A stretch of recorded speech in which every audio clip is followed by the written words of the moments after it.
Hey everybody, Peter Zeihan here coming to you from Colorado. Today I wanted to talk about a little bit of the mechanics of the Ukraine war, specifically some of the weapon systems that are in play. Now, we've all seen the stories about the Ukrainians and the Russians using drones to identify and target assets on the other side. But the new news is that the Russians are having so much of a problem with their own drones and so much difficulty replacing the ones they've lost, they have turned to a most unexpected source for materials.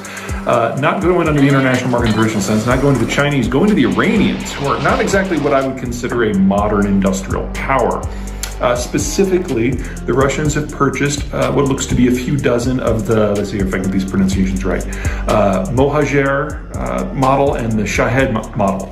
Both of them are capable of carrying multiple 40 to 80 pound air to ground munitions. The Mohajer has a range of about 120 miles. In theory, the Shahed can go significantly further, perhaps more than 1,000, but both of them require ground control capability. And since the Iranians don't have a single satellite, we really don't know what their maximum range might actually be because they've never demonstrated anything except for relatively short range capability. More importantly, both of these new drones, new to the Russians, require runways for takeoff and landing, so they can't be used in an advanced position. They're more to be used as kind of a replacement for fighter bombers in places where you know there's going to be a target-rich environment, which is not the sort of environment the Russians have really been dealing with, and certainly not the kind that the Ukrainians have been dealing with, because then they would need the runways. Anyway, some folks are a little bit nervous about anything that puts Iran and Russia into the same sentence, but I'm really not. Iran is not an industrial power.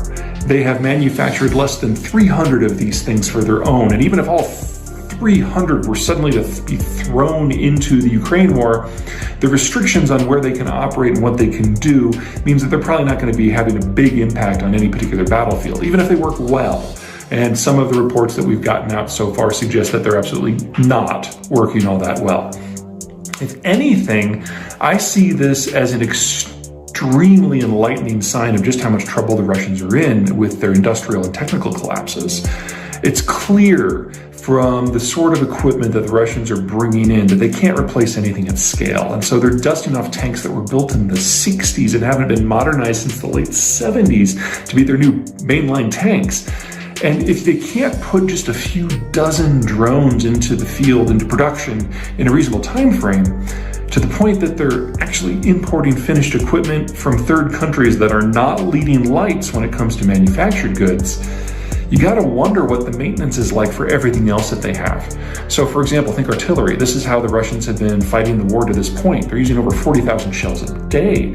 And most barrels, once they fire 1,000 to 2,000 shells, that's it, they're done. You have to take them out of commission and replace them.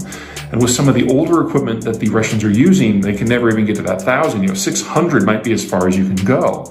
So we're seeing equipment failures in a lot of places, and that's probably why the eastern assault of the Russians on Donetsk stalled out about a month ago. Even worse, far worse, for the Russians is until this war happened, Russia was the world's #2 arms exporter by value. In fact, they've been relying upon the income from those weapons sales to keep their industry alive. There hasn't been enough demand from the Russian military itself to justify its existence. And in this war, Russian equipment has done very badly.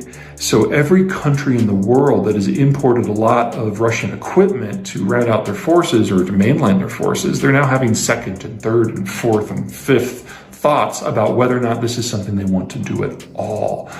In particular, we should be watching the Indians, because India is the only country that has actually provided the seed and development capital that's necessary to develop some of the more advanced weapon systems, whether it's jets or helicopters or cruise missiles, and they're in the process of backing away from almost all of it. And that is their the Russians' number one market right there. About the only thing about this weapon sales from Iran to Russia that I see that I'm a little bit concerned about is that ground connection thing. Now, Iranians have to have basically a line of sight, so there has to be a ground station that can communicate with the the drone. In the United States, we use satellites. The Iranians don't have a satellite, but the Russians do. So the Iranians here are probably going to get a lot of great technical data on what it means when you can integrate one of their hardware systems with someone else's communications network. And down the road, that is likely to provide a bit of a boost to the Iranian weapons industry.